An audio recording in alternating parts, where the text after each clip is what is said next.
Pemirsa, kecelakaan lalu lintas kembali terjadi di bypass Profesor Ide Bagus Mantra, wilayah Desa Nagari, Kecamatan Bajarangkan, Klungkung, Rabu 18 Agustus 2021. Laka lantas melibatkan dua mobil yang datang dari arah timur. Akibat laka lantas itu, kedua mobil mengalami ringsek.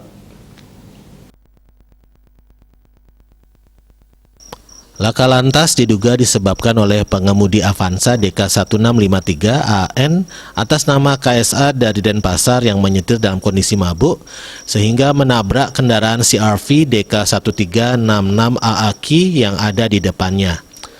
Akibatnya Avanza ringsek pada bagian depan sedangkan CR-V warna merah itu ringsek pada bagian belakang. Peristiwa ini sempat membuat lalu lintas terganggu sekitar pukul 15.30 WITA. Pihak kepolisian dari Satlantas Polres Klungkung turun langsung ke TKP untuk melakukan olah TKP dan mengamankan kendaraan. Pihak kepolisian belum bisa memberikan penjelasan karena masih mengumpulkan data-data dari lokasi dan berusaha menghubungi pihak keluarga dari kedua belah pihak. Pengemudi CR-V Iwayan Karismawan saat ditemui di lokasi mengatakan, ia awalnya datang lebih dulu dari arah timur hendak menuju kota Denpasar. Sampai di TKP di Simpang 4 Nagari, lampu lalu lintas berwarna merah yang membuat dirinya harus menghentikan laju kendaraan. Saat hendak melaju lagi, tiba-tiba mobil Avanza menghantam pantat mobil merahnya itu sampai terpental beberapa meter ke kanan. Sedangkan Avanza terpental ke kiri hingga beberapa meter ke kiri jalan.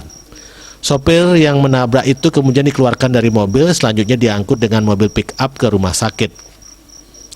Agar tidak mengganggu lalu lintas, kedua kendaraan diamankan petugas Satlantas Polres Klungkung.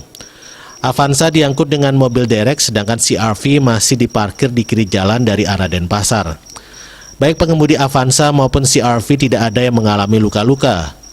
Salah satu personel Satlantas Polres Klungkung mengatakan sopir Avanza sudah dalam keadaan tak sadarkan diri.